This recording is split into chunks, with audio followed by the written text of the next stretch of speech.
ஓம் சாய்ராம். என் அன்பு குழந்தையே, இனிப்பான செய்தி கேட்டு சற்று நேரத்தில் பூரிப்படையப் போகிறாய். ஆனந்த கண்ணீர் விடுவாய். இதோ உன் வீடு நோக்கி வந்து கொண்டிருக்கின்றேன்.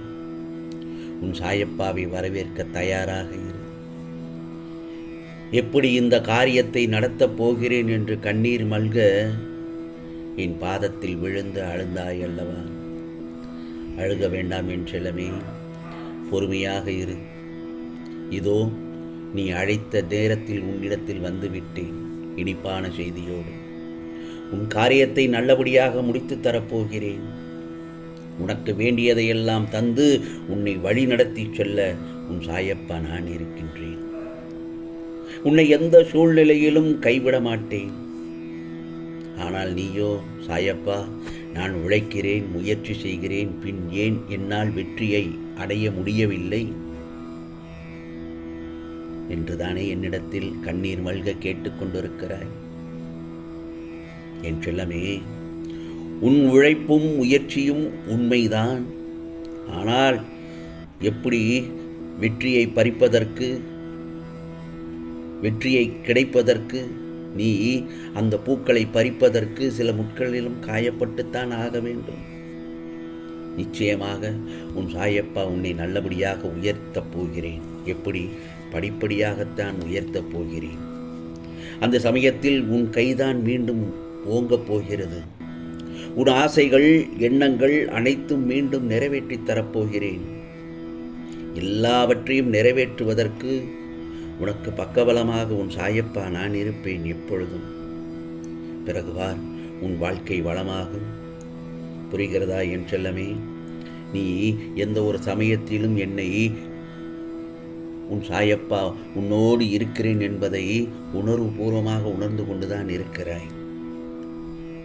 என்னை நினைத்துக்கொள், நல்லது நடக்கும், நிச்சயமாக நடக்கும் என் செல்லமே. உனக்கு எது கிடைக்க வேண்டும் இருக்கோ அது நடக்க வேண்டிய நேரத்தில், நடக்கக்கூடிய காரியத்தில் சரியாக உனக்கு நடக்கும். உன் சாயப்பா சொல்வது சரிதானே? கண்ணை துடைத்துக்கொள், அழுகக்கூடாது. நீ எல்லோருக்கும் நல்லதுதான் செய்தாய். நீ நல்லது செய்யும் பொழுது நான் மட்டும் உனக்கு நல்லதை நடக்காமல் விட்டு விடுவேனா? நீ நல்லது செய்யும் அடுத்தடுத்து செய்து பார், உனக்கும் நல்லது மட்டும்தான் நடக்கும். அழுக்கக்கூடாது. சாயி சாயி என்று என் நாமத்தை கூறிக்கொண்டு எழுந்திரு என் செல்லமே. நீ நல்ல வயிறுடன் நிம்மதியான மகிழ்ச்சியான வாழ்க்கை வாழப்போகிறாய். இது சாயப்பாவின் சத்திய வாக்கு. ஆம் செல்லமே, உன் கஷ்டங்கள் தீர்ந்து போராட்ட பிரச்சனைகளுக்கெல்லாம் முடிவு வரப்போகிறது. அதை உன் சாயப்பா ஆணித்தரமாக உனக்கு உத்தரவிடுகிறேன். நிச்சயமாக நடக்கும். பொன்னையும் பொருளையும் வாரி வாரி வழங்கப் போகிறேன். நான் சொல்வதை கேட்பதற்கு முன் சற்று நேரம் கண்களை மூடி மனதை அமைதியாக்கு. செய்துவிட்டாயா? நான் உன் பிரச்சனைக்கு தீர்வு தரப்போவதை நிச்சயம்தானே? அதை நிச்சயமாக உன்னால் உணர முடியும். ஓம் சாய்ராம், ஓம் சாய்ராம் என்று என்னை மனதார தியானித்துக் கொண்டே இரு. உன் குடும்பத்தையும் உன் குழந்தைகளையும் என் கையில் தாங்கி இருக்கிறேன். எதை நான் உன் கையில் கொடுக்க வேண்டும் என்று நினைத்தேனோ அதை நிச்சயமாக உனக்கு கொடுப்பேன். அந்த சமயத்தில் யார் எதிர்த்தாலும் அதை தடுக்க முடியாது. ஏனென்றால் உனக்கானது உன் சாயப்பாவின் கையில் இருக்கிறது.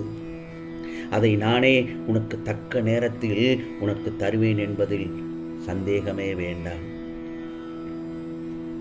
யாராவது உதவி என்று கேட்டால் கொடுப்பதற்கு சிறிதுதானே உள்ளது என்று கொடுக்க மட்டும் தயங்கி விடாதே. ஏனென்றால் உனக்கு சிறியதாக தெரிவது இழந்து நிற்பவனுக்கு அது பெரியதாக தெரியும். புரிகிறதா? ஏனென்றால் தானம் தர்மம் செய்தால் உன்னிடம் இருக்கும் ஒரு 10 ரூபாயை ஒருவருக்கு யாசகம் கேட்டு வருவருக்கு கொடு. நிச்சயமாக அதை உனக்கு 100 மடங்காக பெருக்கித் தருகிறேன். ஆனால் மனதார கொடுக்க வேண்டும். அவரை யாசகம் என்று கேட்டு வருவரை காக்க வைக்கக்கூடாது. புரிகிறதா என் செல்லவே? தினமும் தினமும் கூட வேண்டாம், வாரத்திற்கு ஒரு நாள் 2 நாளாவது உன்னால் முடிந்தவரை ஒரு 10 பேருக்கு அன்னதானம் செய். உன்னால் முடிந்த அளவுக்கு அவர்களுக்கு ஏதாவது உதவி செய். வயிறார சாப்பாடு போடு. அதுதான் நீ செய்யும் தர்மம்.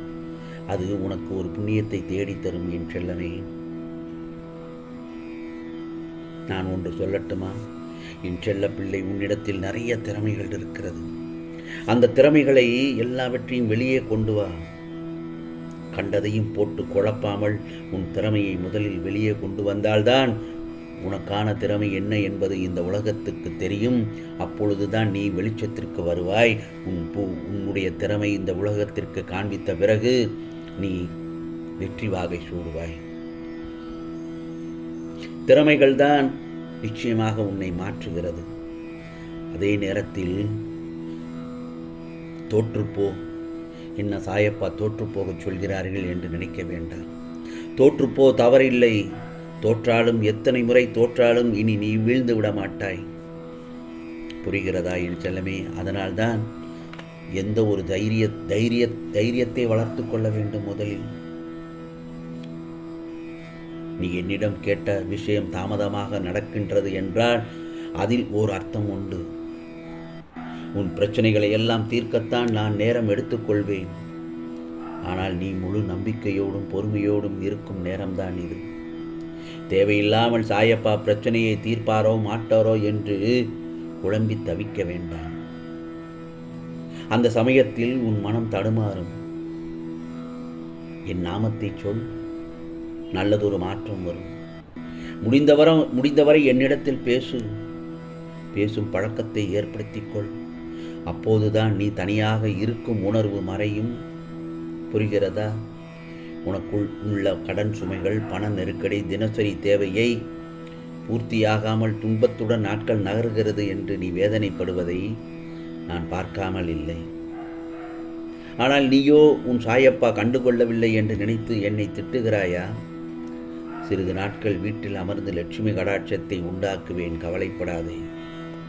எதற்கும் உன் மனதில் இருக்கும் அனைத்து எதிர்மறை எண்ணங்களையும் அழித்து நேர்மறையான எண்ணங்களை உருவாக்கு. நிச்சயமாக உருவாக்கி தருவேன். இனி நினைத்தது போன்ற வாழ்க்கை கிடைக்கும். இனி உன் வாழ்வில் நல்லதுதான் நடக்கும் என் செல்லமே, கவலைப்படாதே. உன் வாழ்வில் நல்லதொரு மாற்றத்தை ஏற்படுத்தத்தான் இதோ உன்னிடத்தில் வந்திருக்கின்றேன். நான் சொல்ல இனிப்பான செய்தியை கேட்டு பொறிப்படைந்து விட்டாயா? நிச்சயமாக என்னை நம்பு, நல்ல எதிர்காலம் அமையப் போகிறது.